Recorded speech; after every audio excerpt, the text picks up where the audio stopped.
अस्सलाम वालेकुम, मैं जमील फारूकी हूं। आप मेरा ऑफिशियल यूट्यूब चैनल देख रहे हैं। आज दिसंबर की 27 तारीख है, जुम्मे का दिन है। जिस वक्त वीडियो रिकॉर्ड हो रही है पाकिस्तानी वक्त के मुताबिक दोपहर के 1:45 बज चुके हैं। और मेरी अंडरस्टैंडिंग में, मेरी नजर में अब तक की सबसे बड़ी डेवलपमेंट, सबसे बड़ी ब्रेकिंग न्यूज, सबसे बड़ी खबर यह है कि एक और जुम्मा पटवारियों पे, पटवार खाने पे भारी पड़ चुका है। रिचर्ड ग्रैनल बैठा अमेरिका के अंदर है, ट्वीट वहां से कर रहा है, जबकि मकतबा लिफाफिया के सहाफियों को पाकिस्तान के अंदर और उनको लिफाफा देने वालों को सबको तत्ते तवे पर बिठा चुका है। वो जो कल तक रिचर्ड ग्रैनल की आइडेंटिटी को दुरुस्त नहीं मानते थे, वो मानते थे कि इनकी आईडी फेक है, ये तो झूठे ट्वीट्स हैं, यूरोप अमेरिका से पाकिस्तान तहरीक इंसाफ का कोई कारकुन कर रहा है। आज उसको टैग कर करके ये कह रहे हैं कि हमारे साथ जब नाइंसाफियां हुई तुम कहां थे। टूटी फूटी अंग्रेजी के अंदर उनको टैग कर रहे हैं। तलाल चौधरी और मियां जावेद लतीफ का मैं ट्वीट देख रहा था, मेरी हंसी नहीं रुक रही थी।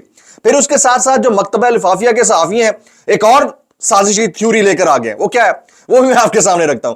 वो कहते हैं कि रिचर्ड ग्रैनल चूंकि करप्ट आदमी है, पैसा खिला दिया होगा, इसलिए वो ट्वीट पे ट्वीट किया जा रहा है, इसको संजीदा नहीं लेना चाहिए। हालांकि इनको पता है कि उल्टी गिनती शुरू हो चुकी है, इनके दिन गिने जा चुके हैं। मकतबा लिफाफिया के हरामखोर सहाफियों की नौकरियां तेल होने लगी हैं, इनको सबको पता है। आज दोपहर 2:30 बजे, यानी जिस वक्त आप ये वीडियो देख रहे होंगे उससे ठीक आधे पौने घंटे के बाद एक इंतहाई अहम प्रेस कॉन्फ्रेंस होने लगी है। एक तो अफगानिस्तान के अंदर पाकिस्तान ने कार्रवाई की थी, उसके ऊपर अफगानिस्तान ने अक़वाम मुत्तहिदा के सामने जाकर रौला डाल दिया है, उसके ऊपर शायद कोई बात होगी। और फिर मिलिट्री कोर्ट से जो सिविलियंस को सजाएं मिली हैं, शायद इसके ऊपर कोई बात होगी। मजीद भी कोई बात होगी तो उसकी डिटेल्स मैं बाद में रखूंगा, लेकिन प्रेस कॉन्फ्रेंस इंतहाई अहम होगी। इसमें से बहुत कुछ निकलेगा, बॉडी लैंग्वेज, गुफ्तगू, सवालों के जवाब, तो उसकी डिटेल जब आएंगी वो आपके साथ शेयर करूंगा। जबकि हमारे यहां अनाड़ी किस्म के लोगों को बड़े बड़े ओहदे दे दिए जाते हैं, जो मुंह में आता है बकते चले जाते हैं, और उनके नताज और असरात जो है हमारे इदारों को, इस मुल्क को, इस रियासत को, अवाम को भुगतना पड़ते हैं। उसकी तफसीलात क्या है वो भी शेयर करनी है, इसलिए गुजारिश है कि आपने वीडियो को शुरू से आखिर तक देखना है। एक और गुजारिश, अगर आपने चैनल नहीं किया अभी तक सब्सक्राइब जरूर सब्सक्राइब कर लीजिएगा। बेल आइकन यानी घंटा या घंटी अपने अंगूठे उंगली साथ रखे डंडे से दबा सकते हैं। इसके अलावा व्हाट्सएप चैनल का लिंक हर वीडियो डिस्क्रिप्शन के अंदर होता है, वो जाकर क्लिक करके ज्वाइन कर लेंगे। मेरा ऑफिशियल इंस्टाग्राम हैंडल, उसका मैं स्क्रीनशॉट लगा दिया करता हूं, उसको फॉलो कर लें। कभी डायरेक्ट मैसेज करना हो तो आप मुझे कर सकते हैं, इस तरह आपका और हमारा राब्ता बेहतरीन तरीके से रह सकेगा। स्टार्टिंग विद नुसरत जावेद साहब। इससे पहले कि मैं तलाल चौधरी और मियां जावेद लतीफ की बात करूं, नुसरत जावेद साहब कल एक टेलीविजन शो के अंदर उन्होंने एक और चुस मारी है। मैं इसको इंतहाई अहमकाना बेवकूफी वाली हरकत कहता हूं। रिचर्ड ग्रैनल एक करप्ट आदमी, ये कहते हैं नुसरत जावेद, रिचर्ड ग्रैनल एक करप्ट आदमी है। अमेरिका में मौजूद तहरीक इंसाफ के हामी, चूंकि खुशहाल लोग हैं, इसलिए उन्होंने रिचर्ड ग्रैनल पर कुछ रकम लगा दी होगी। नुसरत जावेद यानी ये कहना ये चाह रहे हैं कि जो ट्वीट्स कर रहे हैं ना, इनको ब्राइब किया होगा इसलिए ट्वीट्स कर रहे हैं। यार आपकी अकल पे मातम करने को दिल करता है। कल को डोनाल्ड ट्रंप ने ट्वीट कर देना, आपने कहना कि इसके ऊपर भी पैसा लगा, तो पैसा तो भाई इलेक्शनों के ऊपर लगा है। हम तो पहले से ये कह रहे हैं कि पैसा इलेक्शनों के ऊपर लगा है वहां पर, और कैंपेन्स के अंदर तस्वीरें दिखा दिखा कर वोट लिए इमरान खान के नाम के ऊपर ट्रंप के अमायदीन ने। और वहां पर जितना बड़ा पॉलिटिकल डायस्पोरा है, उसने ट्रंप को यह कन्विंस किया था कि आप जब आएंगे फ्री इमरान खान के सबसे पहले नारा लगाएंगे। अब आने वाले चंद दिन में वो ट्वीट कर देगा, आप कहेंगे इसके ऊपर भी पैसा लगा। तो पैसा क्या पाकिस्तान में नहीं चलता? मतलब ये दो नंबरी वाली बातें हैं, इससे आप जो है सिस्टम का रुख तब्दील नहीं कर सकते, याद रखिएगा। क्योंकि इन मकतबा माजरत के साथ मकतबा लिफाफिया के जो सहाफी हैं ना, इनको अपनी नौकरियां तेल होती हुई नजर आ रही हैं। अभी थोड़ी देर पहले तलत हुसैन साहब ने भी एक ट्वीट दाग दिया, और मैं देख के हंस रहा था। उसमें साफ चीखें सुनाई दे रही थी कि भाई बहुत खतरनाक हद तक डिप्लोमेटिक चैनल से जो है ना कोई बात आने लगी है, और अवामी प्रेशर को डील करने के लिए अब शायद शिफ्ट मारा जाएगा। भाई सब्र करें, धीरज रखें, धीरज रखें। हमें पता है कि एब्सोल्युटली नॉट बोलना इतना आसान नहीं होता। कहें मियां शहबाज शरीफ साहब से, आए प्रेस कॉन्फ्रेंस करें, बोलें एब्सोल्युटली नॉट। सारे का सारा बर्डन आप किसी इदारे के ऊपर शिफ्ट ना करें, प्राइम मिनिस्टर ऑफिस को इस्तेमाल करें, बोले एब्सोल्युटली नॉट, सीधा सीधा। क्यों आप उनके, क्योंकि इनको पता है कि बेरोजगार होना इतना आसान नहीं होता। इन्होंने गुजार लिया हुआ वक्त, हम सब ने जो कुछ देख लिया है ना, अब इनको नजर आ रहा है कि इसके बाद अगर खान आ गया तो इनके शट्टे जुमे वाले दिन, अब मैं नहीं करना चाह रहा वो। आगे जी राना सनाउल्लाह साहब का बयान रखता हूं, सुनिएगा जरा गौर से सुनिएगा। वो कहते हैं रिचर्ड ग्रैनल वाला मामला बस मीडिया की हद तक ही है। मेरा ख्याल है इन्होंने जो ट्वीट किया, उन्हें उस पर लाइक्स जरा बेहतर मिल गए हैं और अब वो उसी तरफ हो गए। इन चीजों से कोई नहीं फर्क पड़ता, इस तरह के बयानात आते रहते हैं। ये वजीर आजम के मुशीर है, वो कहते हैं कि उनको लाइक्स और ट्वीट्स चाहिए, जिसकी वजह से वो ये ट्वीट किए जा रहे हैं। तो भाई वो लाइक्स और ट्वीट्स आप दे दें। पहले तो आप ये क्लेम करते थे कि ये बॉट्स हैं, ये ओरिजिनल लोग नहीं है, ایک لیپ ٹاپ سے ایک کلک مارتے ہیں 5 لاکھ لوگ لائک ہو جاتے ہیں. تو آپ نون لیگ والے کر دو اپنے. آج آپ کو 20 دن کے بعد 18-20 دن کے بعد آپ کے زعماؤں کو رہنماؤں کو یہ یاد آیا ہے کہ رچرڈ کو ٹیگ کر کے اگر ٹویٹ کریں تو ہمارا مدعا بھی ان تک پہنچ سکتا ہے. آپ کو اندازہ اب ہوا ہے بھائیان, آپ نے اس میں بہت دیر کر دی ہے. You are too late, you are too late and too weak. اب دیکھتے ہیں کہ آگے سے کیا ہوتا ہے. آگے سے جو رسپانس آنا ہے, کیونکہ آپ کی لابینگ نہیں چل سکی, فرمز آپ نے بھی ہائر کی تھیں, ملا آپ کو کچھ نہیں ہے. ادھر سے لارا ٹرمپ کی طرف سے صاف صاف انکار ہو گیا, تو آج پھر جو کچھ کرنے جا رہے ہیں اس کے نتائج بھی آپ کو ملنا شروع ہو گئے. آج جمعہ ہے, جمعے کے روز بہت کچھ بڑا ہو سکتا ہے.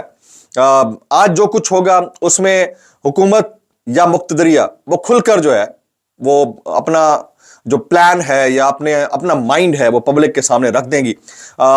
سفارتی سطح پر گزشتہ 3-4 دن سے اسلام آباد کے اندر فضا میں بڑی ٹینشن دکھائی دی ہے. اس ٹینشن کے اثرات گزشتہ 1-2 پریس ریلیزوں کے اندر نظر بھی آئے ہیں. تو آج کیا ہوتا ہے, اصل کہانی میں دوپہر کے دوسرے ولاگ میں آپ کو بتا سکوں گا کہ اصل کہانی کیا ہے. اب میاں جاوید لطیف صاحب جیسا بندہ وہ کیا انگریزی لکھے گا اور کیا انگریزی کا ٹویٹ ہوگا.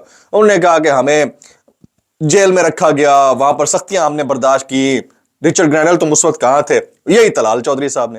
انہوں نے یہ نہیں لکھا کہ ہم تنظیم سازی بھی کرنے گئے تھے اپنے کسی پارٹی کی خاتون رہنما کے گھر, اور ادھر ہمیں ان کے بھائیوں نے جو ہے نا ٹھیک ٹھاک رگڑ دیا. یہ نہیں لکھا. انہوں نے یہ نہیں لکھا کہ 26 نومبر کو آپ نے پبلک کے ساتھ کیا ہے, ذرا وہ بھی لکھے نا. اور جتنی آپ نے صعوبتیں برداشت کی تھی نا, وہ اس ناخن کے ہلکے سے زخم کے برابر نہیں ہے جو پچھلے 2 سال میں پاکستان تحریک انصاف کے کارکنان, عوام پاکستان, صحافیوں, یوٹیوبرز, وکلا, ہر سوسائٹی کے لوگوں نے, بلکہ پورے پاکستان نے برداشت کی ہیں. اس کی طرف ذرا آپ آئے نا, اور آپ کو ڈر, اب پتہ ہے کہ خوف کا عالم چیک کریں, خوف کا عالم چیک کریں کہ ایک عمران خان کے ڈر اور خوف میں آپ امریکہ تک کو سینگ دکھانے کو تیار ہو گئے. اندازہ کریں, یہ وہ لوگ تھے جن کے ایک ایبسولوٹلی نوٹ کے اوپر چیخیں نکل گئی تھی کہ امریکہ نے کیوں, عمران خان نے یہ کیوں بول دیا ہے ایک ایبسولوٹلی نوٹ کے اوپر. یہ اب عمران خان کے خوف میں اس ہاتھی کو سینگ دکھانے کے چکر میں, یار خدا کا خوف کر, کیسے کر لیتے ہو یار, کیسے کر لیتے ہو. میں تھوڑی دیر پہلے ٹویٹس دیکھ رہا تھا, وہ ٹویٹس دیکھ کر میں حیران ہو گیا. ہمارے دوست عمران ریاض خان نے ایک بڑی زبردست بات بولی ہے, وہ میں آپ کے سامنے رکھتا ہوں. وہ کہتے ہیں دیوالیہ ہونے کا پاکستان کے اوپر بہت بڑا خطرہ تھا, دیوالیہ سے بچنے کے لیے بیرون ملک سے پیسہ چاہیے تھا, ہم نے IMF سے بدترین ڈیل کر کے عوام پر مہنگائی کے بم گرائے. اگر آج پاکستان دیوالیہ نہیں ہوا تو موجودہ حکومت کی کوئی کارکردگی نہیں ہے. انہوں نے عالمی مالیاتی اداروں کو راضی کرنے کے لیے معیشت کا سارا بوجھ عوام پر شفٹ کیا ہے, اور اس میں کوئی شک نہیں ہے. لیکن انہوں نے اپنی حرکتوں کے ذریعے اب اسی عالمی مالیاتی ادارے اور ان کے سہولت کاروں کو مجبور کر دیا کہ آپ کے اوپر پھر پابندیاں لگائیں, اور پھر اس کا بوجھ آپ عوام پر ڈالیں گے. یہ اتنے گھٹیا اور بےغیرت لوگ ہیں, اپنی صرف نوکریاں بچانے کے لیے, اپنے اقتدار بچانے کے لیے, اپنے مال اسباب املاک بچانے کے لیے اس حد تک یہ گر سکتے ہیں. آپ کی سوچ ہے. اچھا, اب کچھ میں مزید آج کی جو پریشر ہو سکتی ہے وہ کس کے اوپر ہو سکتی ہے. افغانستان نے اقوام متحدہ کے مشن میں بیان دیا ہے. وہ کیا ہے؟ افغانستان کہتا ہے کہ مصدقہ اطلاعات موصول ہوئی ہیں کہ 24 دسمبر کو افغانستان کے پکتیکا صوبے میں پاکستانی فوجی دستوں کے فضائی حملوں میں درجنوں شہری بشمول خواتین اور بچے مارے گئے. اب یہ پتہ نہیں ہوا ہے نہیں ہوا, لیکن آپ کو پتہ ہے کہ جس ملک کے اندر یہ کارروائی ہوئی ہوگی وہ تو یہی نیریٹو رکھے گا. اب اس کا بیان آج ISPR کی طرف سے آنا ہے. We shall wait for that pressure as well.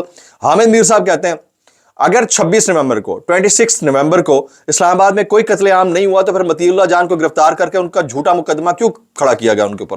حکومت 26 نومبر کے واقعات کی انکوائری کے لیے کمیشن بنا کر سب کا منہ بند کیوں نہیں کر دیتی. بالکل درست ایپٹ اوپینین ہے, اس کو کیوں نہیں کوئی انڈرسٹینڈ کر رہا. نعیم بخاری صاحب, ان کا بیان یہ چیک کرنے والا, وہ کہتے ہیں آپ جتنا مرضی ظلم کر لیں ڈر اور خوف سے عزت نہیں وصول کر سکتے. ایپٹ اوپینین, کوئی اس کو سمجھے تو بڑی یہ اہم اوپینین ہے. اچھا, یہ اب وہ میں کہا تھا مکتبہ لفافیہ کے صحافیوں کے شٹے ٹاٹ ہوئے پڑے ہیں. یہ سنیے ذرا, اگر لیڈر کو اپنی قوم کی روٹی کی فکر ہو تو وہ اپنے آپ کو کہیں نہ کہیں جھکاتا ہے. یہ لیڈروں کو جھکانے کے مشورے دینے والے کل تک اس کو سینگ اڑانے کے مشورے دے رہے تھے میاں نواز شریف صاحب کو, ان کو بھی تھام مروایا ہے اور اب کسی اور کو مشورہ دے رہے ہیں, کیونکہ جھکنے والے لیڈر سے ہی عوام محبت کرتی ہے. یہ عمران خان صاحب کو اب سارا عالم صاحب کا مشورہ ہے, عمران خان صاحب نے اس کے اوپر ان کو پہلے دکھا دینا ہے. سمجھ گئے ہوں گے آپ. عابد شیر علی صاحب کیا کہتے ہیں؟ وہ کہتے ہیں ماضی میں نواز لیگ کی حکومت امریکہ کو 2 ٹوک انکار کر چکی ہے. اس حقیقت سے منہ نہیں موڑا جا سکتا. اس بار بھی اگر کال آئی تو ہینڈل کر لیں گے. بھائی آپ جس کو کر لیں گے نا اس کا ہینڈل آپ کے پاس ہے نہیں, اتنا میں آپ کو بتا دوں. آپ हैंडल के साथ मिस लगा हुआ है और मिस को आपने कहीं पर कोई बड़ी पोजीशन दे रखी है। मैं इतना कहना चाहूंगा, कैसे कर लेते हो यार, कैसे कर लेते हो। ख्वातीन हज़रात, जो दूसरा व्लॉग होगा ज्यादा इंपॉर्टेंट होगा क्योंकि पिक्चर बहुत हद तक क्लियर हो चुकी होगी। दुआ करें कि पाकिस्तान सलामत रहे, ताक़यामत रहे। लेकिन एक सवाल हमेशा आंखों में, कानों में, आपके अज़हान के अंदर गूंजता रहेगा कि क्या इस साल यानी नए साल में दाखिल होने पर हमें हैप्पी न्यू ईयर बोलना चाहिए या नहीं बोलना चाहिए। नीचे कमेंट ज़रूर कीजिएगा। मेरे नज़दीक इस पिछले गुज़िश्ता 25-30 साल या पिछले 150 साल के अंदर ये सबसे हौलनाक तरीन साल था, और अब भी अगर आप हैप्पी न्यू ईयर बोलना शुरू करेंगे तो मेरा ख्याल है कि इससे ज़्यादा अफसोसनाक बात नहीं होगी। दुआ में याद रखिएगा। अस्सलाम वालेकुम व रहमतुल्लाहि व बरकातुहू।